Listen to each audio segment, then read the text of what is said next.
मैं कहता हूँ कि पाकिस्तान के जितने फौजी जर्नैल रहे हैं ना, उन्होंने पाकिस्तान के साथ अच्छा सलूक नहीं किया, लेकिन किसी को मैं प्लांटेड नहीं समझता। इनको मैं समझता हूँ कि ये प्लांट, तो ये बात मेरी उसको याद रखें।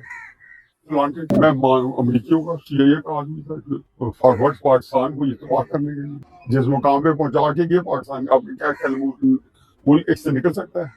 नहीं तो उसने बहुत ऑर्गेनाइज क्राइम किए हुए पाकिस्तान के खिलाफ।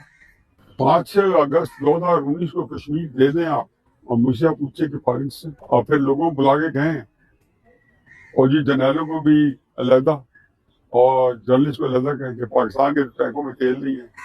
तो उस मुल्क को कह रहे हैं जिसके पास 150 और 200 न्यूक्लियर बम है, जिसके पास टेक्निकल न्यूक्लियर वेपन्स हैं, जिसके पास ऐसे ऐसे मिसाइल हैं कि पूरी दुनिया को तबाह कर सकता है अमरीका समेत। आप उस मुल्क को बता रहे हैं कि उसके पास तेल नहीं है।